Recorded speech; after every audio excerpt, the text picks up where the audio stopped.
हे त्यांनी माझ्याकडे ती भूमिका व्यक्त केली, इच्छा व्यक्त केली की मी राज्यसभेसाठी उमेदवार म्हणून मी इच्छुक आहे आणि मी निवडणूक लढणार आहे.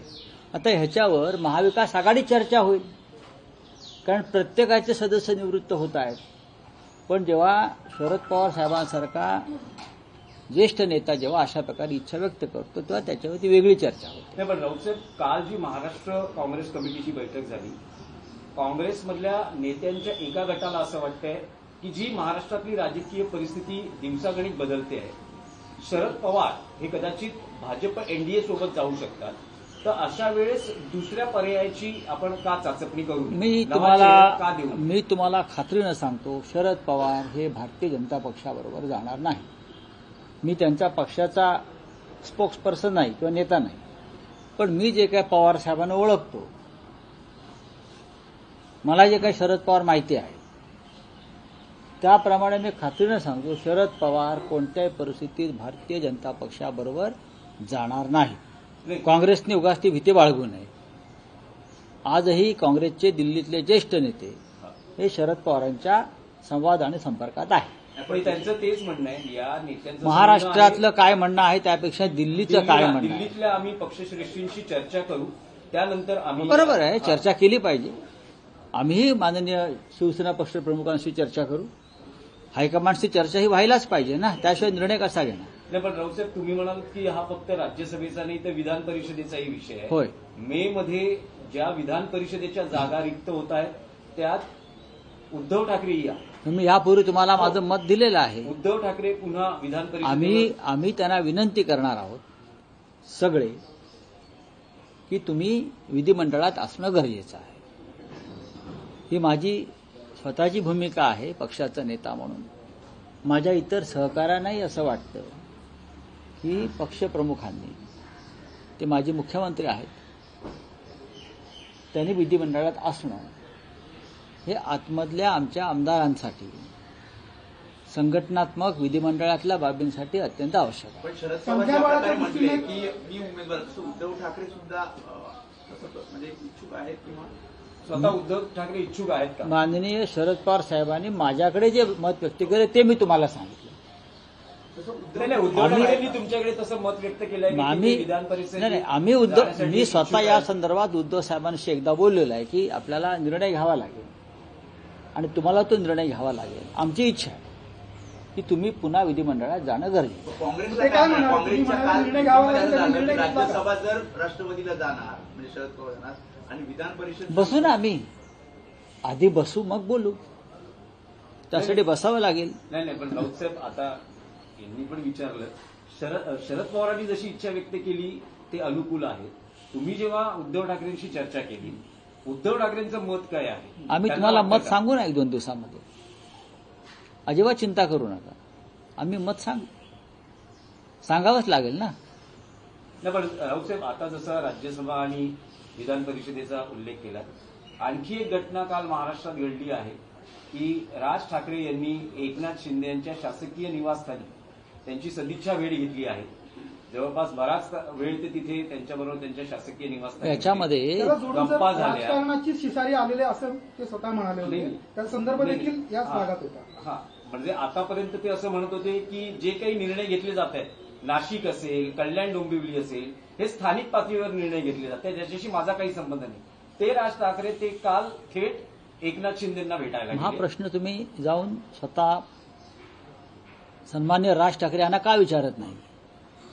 हे उपलब्ध झाले तर आम्ही नक्की विचारू. तुम्ही त्यांना प्रश्न विचारला, त्यांचे प्रश्नाचे उत्तर मी कसा देऊ? पण मी इतकंच सांगू शकतो, मी काय झालं, कोण कोणाला भेटलं ते काय आम्ही काय हेरगिरी करत नाही. तुमच्या माध्यमातूनच आम्हाला कळतं. इथे कोणी कोणाला भेटण्यावरती बंधनं नाही. पण एकनाथ शिंदे या प्रवृत्तीविरुद्ध आमचं टोकाचं भांडण आहे, शिवसेनेचं, बाळासाहेब ठाकरेंच्या. आणि ते टोकाचं भांडण यासाठी आहे की एकनाथ शिंदे यांनी हिंदू हृदय सम्राट शिवसेना प्रमुख बाळासाहेब ठाकरे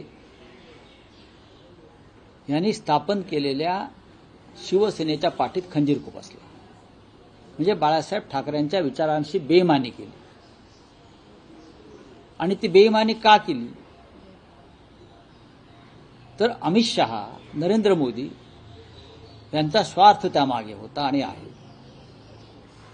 ज्याने महाराष्ट्राशी मराठी माणसाची बेईमानी केली असं आम्ही मानतो, मराठी माणूस मानतो, त्यांच्याशी आमचं भांडण हे महाराष्ट्राच्या हितासाठी आहे आणि ते भांडण आमचं कायम राहील.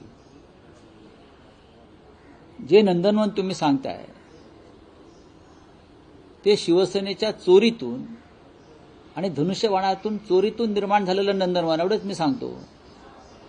बाकी कोणी कोणाला भेटावं यासाठी काय भारतीय संविधानामध्ये आणि कायद्याने काय बंधनं कोणाला घातलेली नाहीत ना. मी माझी भूमिका सांगतो, आमची भूमिका सांगतो. आमचं भांडण आहे आणि ते राहणार. ते भांडण महाराष्ट्राच्या हितासाठी आम्ही भांडण उकरून काढलेलं आहे. कोणीही यावं आणि बाळासाहेब ठाकरेंच्या विचारांवर थुंकावं अशा पद्धतीनं दिल्लीच्या मदतीनं हे आम्हाला चालणार नाही. पाहू ना काय होत आहे ते. त्याच्यामुळे हे प्रश्न जे आहेत तुम्ही जे आम्हाला विचारताय हे स्वतः तुम्ही त्यांच्या लोकांना विचारायला पाहिजेत. ते कशा करता भेटले, काय भेटले, हा त्यांचा व्यक्तिगत प्रश्न आहे. तुम्ही म्हणालात की तुमचं एकनाथ शिंदे आहे. यांच्याशी टोकाचं भांडण आहे, तुमचं किंवा तुमच्या प्रवृत्तीशी भांडण आहे. प्रवृत्तीशी भांडण आहे. पण राज ठाकरे मानायला तयार नाहीत. ते म्हणतात की जी काय म्हणजे जी कृती दिसते आहे, स्थानिक स्तरावर पाठिंबा देणं, एकनाथ शिंदेंना भेटणं, त्यांची जी कृती आहे, त्यांचं असं म्हणणं आहे की ही राजकारणातली टीका आहे, माझं काही टोकाचं भांडण नाही. पण नसेल ना, ती त्यांची भूमिका असेल. राजकारणात जी लवचिकता घ्यावी लागते, स्वतंत्र असं पक्ष त्यांनी उल्लेख केला होता. स्वतंत्र पक्ष आहे, स्वतंत्र नेते आहेत. त्यांनी त्यांची भूमिका मांडली असेल तुमच्याकडे तर तुम्ही त्या संदर्भात चिंतन करा. मी माझं मत सांगितलं. आमचं बाळासाहेब ठाकरेंशी बेईमानी करणाऱ्या प्रवृत्तीशी आमचं भांडण आहे आणि राहील. हे भांडण टोकाचं भांडण आहे आणि एक दिवस या भांडणामध्ये आमचा जय होईल हे तुम्हाला मी सांगतो.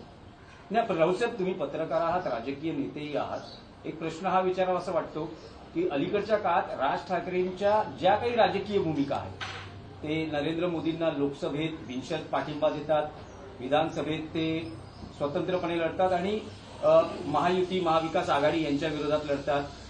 नंतर एकनाथ शिंदेशी कॉम्प्रोमाइज करण्याचा विषय होतो, मला माहित नाही. नंतर ठाकरे बंधू युती होते आणि आता ते एकनाथ शिंदेंना पुन्हा भेटतात.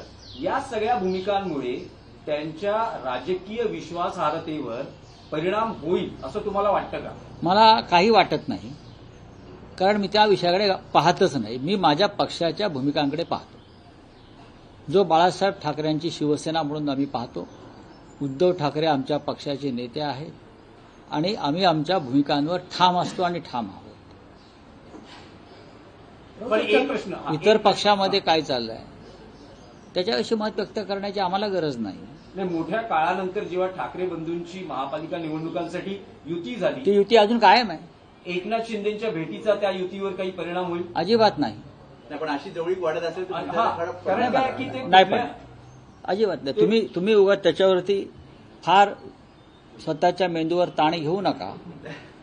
मेंदू हा नाजूक अवयव आहे, तर तुम्ही कशा करताय ताण घेताय? ताण घेऊ नका तुम्ही, माझी तुम्हाला विनंती आहे. राऊसाहेब, चंद्रपुरामध्ये भाजपला शिवसेनेने साथ देणं हे दुर्दैवी आहे असं म्हणाले चिन्हिताला. चंद्रपुरामध्ये उभाटाने भाजपला साथ देणं हे दुर्दैवी आहे असं काँग्रेसचे प्रभारी चिन्हिताला म्हणाले. एक लक्षात घ्या, चंद्रपूरमधला प्रकार हा दुर्दैवीच आहे. हे मी वारंवार सांगतोय. आमच्यापैकी इतर कोणी सांगणार नाही. काँग्रेस पण त्याला जबाबदार काँग्रेस पक्षातली दुफळी आहे. भारतीय जनता पक्षाला चंद्रपुरात सत्ता मिळणं शिवसेनेच्या एका आमच्या गटाच्या तिकडल्या मदतीनं हे दुर्दैव आहे. उद्धव ठाकरे साहेबांची ती भूमिका नव्हती आणि नाही, एवढंच मी सांगू शकतो. नाही, ठीक आहे. आता प्रत्येक तालुक्यावर बोलू शकत नाही आपण. बोला. नरेंद्र मोदी यांनी 2016 मध्ये जे आहे ते अरबी समुद्रामध्ये शिवस्मारक उभारावं अशी जी आहे ती घोषणा देखील केली होती. जल अभिषेक देखील त्यांनी केला होता. परंतु अजून 10 वर्ष झाले देखील त्या शिवस्मारकाला जो तो मूर्त सापडत नाही. परवाच ते फ्रान्सचे अध्यक्ष मॅक्रॉन यांना घेऊन गेटवे ऑफ इंडियाला गेले होते. गेटवे ऑफ इंडिया त्यांनी दाखवलं, समुद्र दाखवला मॅक्रॉनला. खरं म्हणजे त्यांना त्यावेळेला त्या समुद्रामध्ये आपण 10 वर्षापूर्वी छत्रपती शिवाजी महाराजांच्या स्मारकाचा जलाभिषेक केला होता हे स्मरण त्यांना व्हायला पाहिजे होतं, पण त्यांना आता स्मरण होणार नाही कारण निवडणुका नाही आहेत. निदान देवेंद्र फडणवीस यांना स्मरण असायला पाहिजे. त्यांना मतदान करणाऱ्या या ढोंग्यांना मतदारांना स्मरण असायला पाहिजे होतं, पण ते दुर्दैवानं नाहीये. बोलिए क्या हिंदी में. सर ये अजीत दादा की प्लेन घटना को नहीं, हो गया हो, उनके बार बार जय पवार ने नहीं, हम सोशल मीडिया पे पोस्ट हम उसके किया बारे है में बार बार बात नहीं कि करेंगे. महाराष्ट्र तो की जनता को इस और घटना कुछ को है? लेकर पारदर्शिता का पूरा बोलिए. हक है नहीं मैंने बताने का। नहीं, ठीक है, कल मैं दर दिन बोल रहा हूँ इस बारे में. सर राज्यसभा इलेक्शन की घोषणा हाँ। हो चुकी है, तो? क्या कहना चाहेंगे? देखो, राज्यसभा की घोषणा हो चुकी है. महाराष्ट्र में महाविकास आघाड़ी को 1 सीट मिलेगी.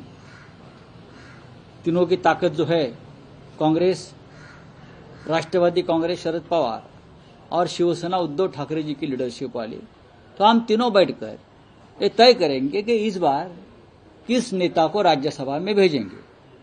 हम तीनों पार्टी बैठकर महाविकास आघाड़ी के निर्णय लेंगे, डेफिनेटली निर्णय लेंगे और 2 दिन में हमको निर्णय लेना पड़ेगा.